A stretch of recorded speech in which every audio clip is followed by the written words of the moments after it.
Hello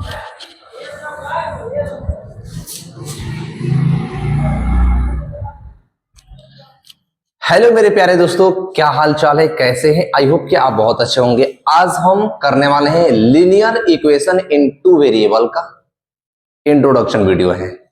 इसमें हम पीछे से करना सीखेंगे और पीछे से कर करके बहुत मजा आएगा आपको। देखते हैं क्या होगा, हम कैसे चीजों को समझेंगे। पहले फर्स्ट ऑफ ऑल देखिए, हम पढ़ रहे हैं क्या, linear equation in two variable. हम पढ़ेंगे linear equation in two variable क्या होता है, कोइंसिडेंट क्या होती है, कंसिस्टेंट क्या होता है, इनकंसिस्टेंट क्या होता है, सारी चीजें हम इसमें वन बाय वन कंप्लीट करने वाला है। तो देखिए, सबसे पहले मुझे बताइए कि इसमें वेरिएबल क्या होता है। वेरिएबल का मतलब कि जितने भी अल्फाबेट हमारे आते हैं वो सबको हम बोलते हैं वेरिएबल। जैसे X, Y, Z, A, B, C, etc। Two का मतलब हो गया, टू का मतलब हम मानेंगे कितना, दो। तो हम दो वेरिएबल ले लेंगे, एक ले लेंगे एक्स और दूसरा वेरिएबल लेंगे हम क्या, वाई। देखिए, हम पीछे से चल रहे हैं क्या, हम पीछे से कर रहे हैं, क्या हम कर रहे हैं, हम पीछे से कर रहे हैं। पीछे से करने का मतलब कि पहले linear equation in two variable के मीनिंग को समझिए, उसके बाद इसके चैप्टर को समझिए, आपको समझ आएगा। टू का मतलब हमने दो वेरिएबल लिया, एक्स और वाई। इक्वेशन का मतलब क्या होता है, इक्वेशन का मतलब होता है इक्वल का साइन। क्या इक्वेशन का मतलब होता है, क्या, इक्वल का साइन। इक्वेशन का मतलब होता है इक्वल का साइन। अब लीनियर का मतलब ये होता है कि जिसकी डिग्री क्या हो, यानी किसी भी वेरिएबल की डिग्री अन हो, तो वो हो जाएगा क्या, linear equation in two variable. यानी दो वेरिएबल का वेरिएबल आपके पास टू, इक्वेशन हमें बनानी है किसे, लीनियर इक्वेशन से। तो हम अगर इसका बेसिक फॉर्म लिखें, क्या अगर हम इसका फॉर्म लिखना चाहें तो फॉर्म क्या होगा, देखिए, a1x1 plus b1y1 equals to c1। अब यहां देखिए, क्या दो वेरिएबल हमारे पास, एक वेरिएबल x और दूसरा वेरिएबल क्या है, y है। इक्वेशन का साइन का मतलब देखिए, टू वेरिएबल का मतलब टू वेरिएबल हमने लिया x और एक लिया क्या, सॉरी, एक x और दूसरा y। इक्वेशन का मतलब हमने क्या किया, इक्वल का साइन लगा दिया। लीनियर का मतलब कि जो वेरिएबल है, वेरिएबल की डिग्री कितने होनी चाहिए, एक, ये भी एक और ये भी एक। क्या यहां तक चीज आपको समझ में आई कि linear equation in two variable का जो बेसिक फॉर्म होगा वो ये होगा। आई होप समझ गए होंगे। अब देखिए, ये तो हो गया एक, ये इसको बोलेंगे हम एक इक्वेशन। अब a2x2 plus b2y2 equals to, ये हो जाएगा कितना, c2।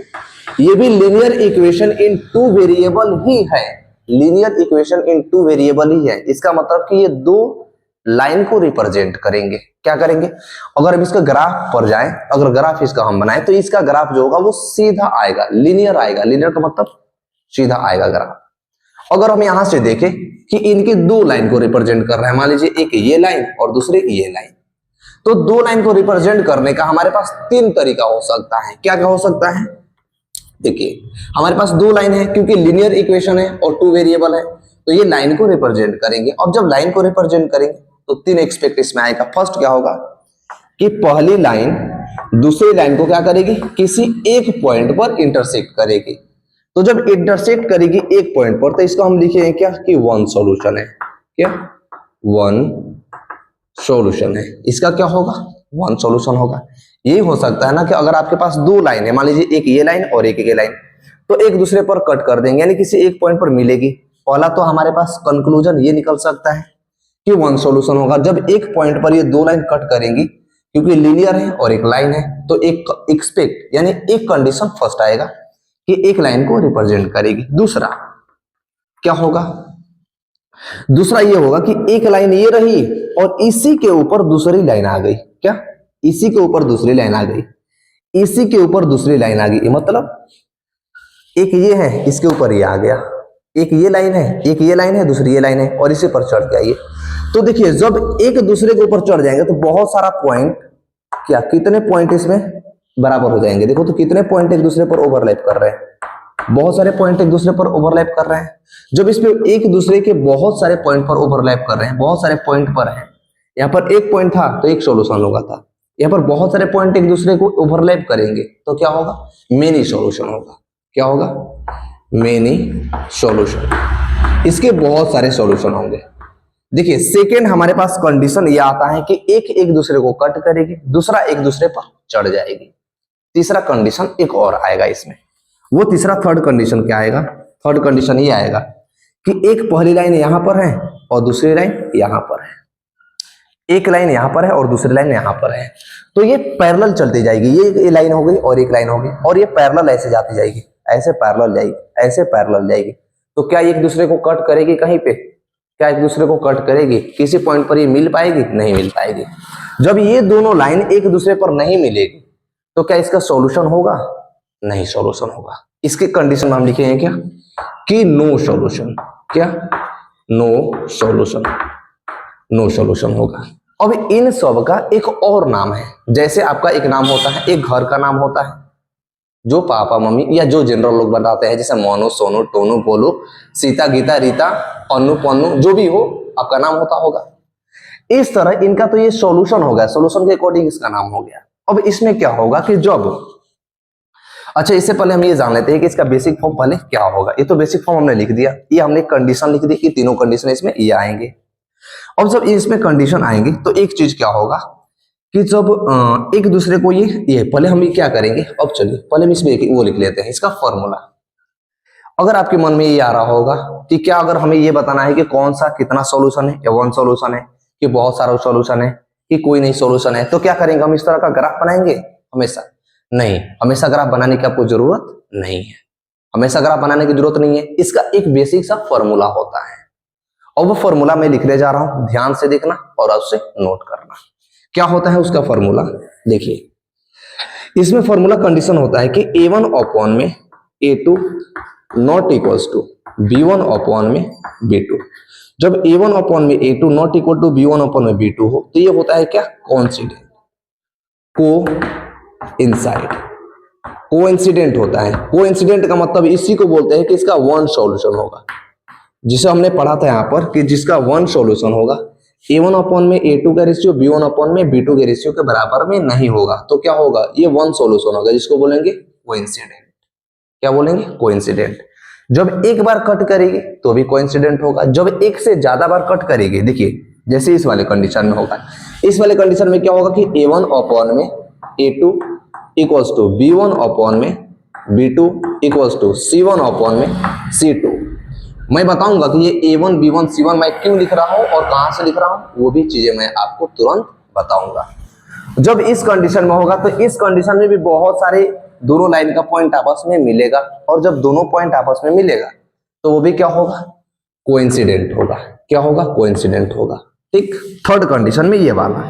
अब इसमें क्या होगा? a1 अपॉन में a2 equals to b1 upon में b2 not equal to c1 upon में क्या होगा? c2 होगा। तो इसमें इनकोइंसिडेंट होगा, ये क्या होगा? इनकंसिस्टेंट होगा, इनकंसिस्टेंट होगा। क्या होगा? इनकंसिस्टेंट होगा।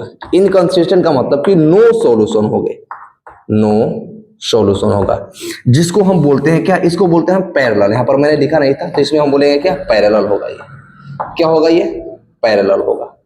जब ये पैरेलल होगा तो इसका कोई भी सॉल्यूशन नहीं होगा। अब इस कंडीशन में ये हमारे पास इसका फॉर्मूला होता है। जिन बच्चों को ये समझ में आ गया, सिर्फ एक समझो, जब एक बार कटेगा तो भी कोइंसिडेंट होगा, जब एक से ज्यादा बार एक दूसरे पर ओवरलैप करेगा, मतलब एक दूसरे पर जब चढ़ जाएगा तो बहुत सारे पॉइंट उसके मिल जाएंगे। जब बहुत सारे पॉइंट मिलेंगे तो बहुत सारा सॉल्यूशन होगा, उस केस में से भी कोइंसिडेंट होगा। जब पैरेलल जाएंगे तो एक दूसरे को नहीं कट करेगी, किसी भी पॉइंट पर नहीं मिलेगी, जब नहीं मिलेगी तो उसका नो सॉल्यूशन होगा, और वो क्या होगा? पैरेलल होगा। तीन चीज आपको इसमें याद रखनी है। तो मेन चीजें ये रह गई। अब मैं आपको बताता हूं कुछ क्वेश्चन लिख करके, जाके आपको ये चीजें समझ में आ जाए। आपको समझ आया कब कोइंसिडेंट होगा, कब क्या होगा? इनकंसिस्टेंट होगा, यानी कब पैरेलल होगी, कब बहुत सारा सॉल्यूशन होगा, कब कोई सॉल्यूशन नहीं होगा, और कब एक सॉल्यूशन होगा। आई होप कि यहां तक चीजें आपको समझ में आ गई होगी। अब मैं एक क्वेश्चन के थ्रू आपको समझाने की कोशिश करूंगा, जिससे आप भी क्वेश्चन को समझ पाए और हमारा काम भी हो पाएगा। जैसे देखिए, हम करेंगे क्या, बताइए। एक इक्वेशन हमने लिया क्या, 2x प्लस का 4y इक्वल्स टू 12। ये हो जाएगा कितना? मान लीजिए 4x प्लस का 8y इक्वल टू हो जाएगा कितना 24। अब इसमें बताइए कि क्या ये कॉन्सिडेंट है क्या इनकंसिस्टेंट है। तो हम क्या करेंगे, पहले देखिए इसमें x1 ये हो जाती है आपके पास a1, ये हो जाएगा क्या b1 और ये हो जाएगा क्या c1। सेकंड वाले देखिए ये फर्स्ट इक्वेशन है तो इसमें a1 b1 c1 रहेगा। ये सेकंड इक्वेशन है आपके पास। हमेशा कुछ बच्चों के मन में ये ख्याल आ रहा होगा कि यहाँ पर हमेशा दो इक्वेशन देगा। हाँ, इक्वेशन आपको पास दो देगा, एक इक्वेशन कभी नहीं देगा। अगर इस तरह का क्वेश्चन आपसे पूछे तो इक्वेशन हमेशा आपको दो देगा, एक भी कभी भी एक इक्वेशन सिंगल आपको नहीं देगा। दूसरा इक्वेशन है तो इसमें ये वाली वैल्यू क्या होती है a2 की वैल्यू, ये वैल्यू क्या होती है b2 की वैल्यू, ये क्या होती है c2 की वैल्यू। फर्स्ट कंडीशन में ये चेक करेंगे कि देखिए a1 अपॉन में a2 क्या था 2 अपॉन में 4, b1 अपॉन में b2 क्या था 8 अपॉन में 4, c1 अपॉन में c2 क्या था यहाँ पर देखो तो 12 अपॉन में 24। अगर हम इनका रेशियो निकालें तो ये भी 1 अपॉन में 2 होगा, ये भी क्या होगा ये हो जाएगा कितना, ये 4 अपॉन में 8 है, 4 अपॉन में क्या हो जाएगा ये 8 होगा, और ये भी क्या होगा 1 अपॉन में 2। क्या देखो तीनों कंडीशन में सारे सबकी वैल्यू a1 अपॉन में a2, b1 अपॉन में b2 और c1 अपॉन में c2 की वैल्यू सबका रेशियो सेम आ रहा है कि नहीं आ रहा है। जब रेशियो सेम आएगा तो क्या होगा, जब रेशियो सेम आएगा तो कंसिस्टेंट होगा। क्या होगा कंसिस्टेंट होगा, कोइंसाइड होगा। कंसिस्टेंट और कोइंसाइड सेम बात होती है। इनकंसिस्टेंट और जो पैरेलल होती है वो सेम बात होती है। इनकंसिस्टेंट में और पैरेलल में इस इक्वेशन का कोई भी सॉल्यूशन नहीं होता है। आई होप कि यहां तक चीज आपको समझ में आई होगी। आई हो गया। अब अगला देख लेते हैं। अगर हम इसी को क्या करें, यहां पर हम कर दें क्या 24 की जगह पर कर दें हम क्या 4। अब इस कंडीशन में बताइए कि क्या ये कंसिस्टेंट होगा कि इनकंसिस्टेंट होगा। तो देखिए अब ये तो हो गया, ये तो हमने अलग एक कर लिया, ये हो गया हमारा। अब चलते हम एक बार मैंने चेंज कर दिया इसको, चेंज मत करो आप, इसे आप यहां पर ले लो। देखो हमने ले लिया क्या x प्लस का y इक्वल्स टू 4 और लिया कितना 2x प्लस का 3y इक्वल्स टू ले लिया हमने 9। अब इस इक्वेशन को हम कंपेयर करेंगे, ये होगा फर्स्ट और ये हो जाएगा क्या सेकंड इक्वेशन। अब इसमें हो जाएगा हमारे पास देखो तो a1 अपॉन में a2, इसका मतलब x के साथ यहाँ पर क्या है 1, यहाँ पर x के साथ क्या है 2, तो ये हो जाएगा 1 अपॉन में 2। b1 अपॉन में b2, b1 अपॉन में b2 का मतलब इसके साथ क्या है y के साथ मल्टीप्लाई में कुछ नहीं, इसका मतलब है 1, इसमें y के साथ क्या है 3, तो ये होगा 1 अपॉन में 3। c1 अपॉन में c2 क्या होगा 4 अपॉन में 9। क्या मुझे बताइए कि इसमें a1 अपॉन में a2, b1 अपॉन में b2, c1 अपॉन में c2 है? नहीं है। a1 अपॉन में a2 not equal to b1 upon में b2, a1 अपॉन में a2 not equal to b1 upon में b2 है कि नहीं है? है ना, देखिए ना a1 अपॉन में 2 1 अपॉन में 2 है, b1 अपॉन में b2 1 अपॉन में 3 है। तो यहाँ पर कंडीशन कौन सा फुलफिल कर रहा है, a1 अपॉन में a2 not equal to b1 upon में b2। जब इस कंडीशन को फॉलो करेगा तो क्या होगा कोइंसिडेंट होगा, इसके 1 सॉल्यूशंस होंगे। जब ये तीनों लाइन क्या हो पैरेलल हो और दूसरी वाली लाइन क्या हो पैरेलल ना हो तो क्या हो जाएगा, उस कंडीशन में कोई भी सॉल्यूशन इसका नहीं होता है। तो ये आपका linear equation in two variable का इंट्रोडक्शन वीडियो था। आई होप कि आपको ये समझ में आ गया होगा। अगले वीडियो में हम इसके एक्सरसाइज को कंप्लीट करेंगे। मिलते हैं अगले वीडियो में अगले किसी चैप्टर के साथ, तब तक के लिए थैंक यू। वीडियो को लाइक करें, अपने दोस्तों के साथ अवश्य शेयर करें। मिलते हैं अगले वीडियो में। आप अपना प्यार ऐसे ही बनाए रखें।